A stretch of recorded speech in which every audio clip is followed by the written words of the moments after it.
ప్రార్థించే పెదవుల కన్నా సాయం చేసే చేతులు మిన్న అన్న మదర్ తెరిసా మాటలను నిజం చేశారు షేక్ ఖాదర్ మరియు షేక్ ఖాసిం కుటుంబ సభ్యులు. వారంతా దృష్టి లోపంతో బాధపడుతున్నవారు. వారు తమ లోపాన్ని అధిగమించి తాము నిర్దేశించుకున్న లక్ష్యాల సాధనకు కృషి చేస్తున్నారు. వారికి అండగా నిలిచింది మేము సైతం ఫౌండేషన్. స్థానిక ఒంగోలులోని కర్నూలు రోడ్ నందుగల గుడ్ న్యూస్ అంధుల పాఠశాలకు 5,000 రూపాయల విలువ గల నిత్యావసర సరుకులు పంపిణీ చేశారు. మేము సైతం ఫౌండేషన్ చైర్మన్ జనసేవ శ్రీనివాసరావు మాట్లాడుతూ, భగవంతుడు మనకు ఒక లోపం ఇచ్చాడని బాధపడకుండా దాన్ని అధిగమించి ఉన్నత స్థాయికి ఎదగాలని ఆకాంక్షించారు. తాము సేవ చేయడానికి ఎప్పుడూ అందుబాటులోనే ఉంటామన్నారు. ప్రతి ఒక్కరు కూడా దుబారా ఖర్చులు చేయకుండా అవసరమైన వారికి, ఆపదలో ఉన్నవారికి, నిరుపేద కుటుంబాలకు మీ వంతు కొంత సహాయం చేస్తారని, సహాయం చేయడం మన ధర్మం అని తెలిపారు. ఈ కార్యక్రమంలో మేము సైతం ఫౌండేషన్ సభ్యులు, గుడ్ న్యూస్ అంధుల పాఠశాల సభ్యులు, అంధుల విద్యార్థులు పాల్గొన్నారు.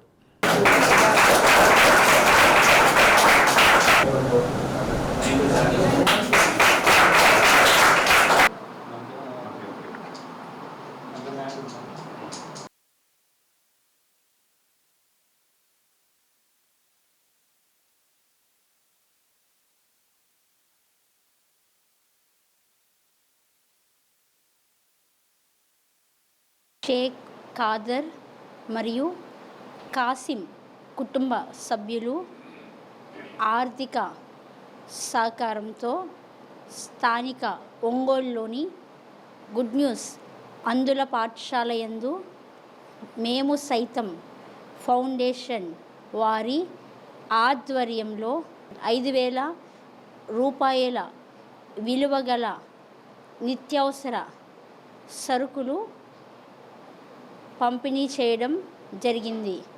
వారికి మా అంధుల పాఠశాల నుండి ధన్యవాదములు.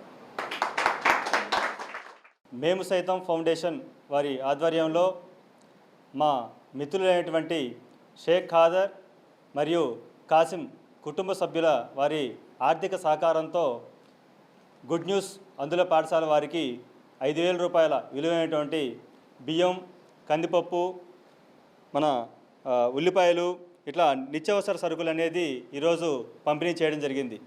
నిజంగా అంటే రంజాన్ పండగ రోజు మనకి ఈ కార్యక్రమం అనేది నిర్వహించడం అనుకున్నాము.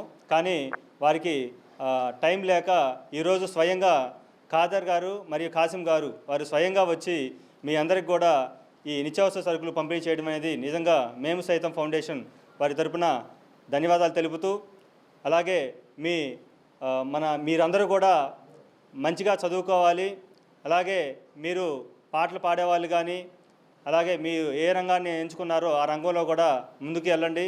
మనకి ఉన్న అవయవ లోపం అనేది అది లోపం మాత్రం కాదు. ఖచ్చితంగా దేవుడు మనకి ఏదో ఒక శక్తి అయితే ఇస్తాడు. ఆ శక్తిని మీరు నిజంగా అందుబాటులో చేసుకొని దాన్ని వినియోగించుకుంటారని చెప్పి కోరుకుంటూ, మరొకసారి మనకి ఈ నిత్యావసర సరుకులు పంపిణీ చేసినటువంటి ఖాదర్ గారు మరియు కాసిం కుటుంబ సభ్యులందరికీ కూడా ధన్యవాదాలు.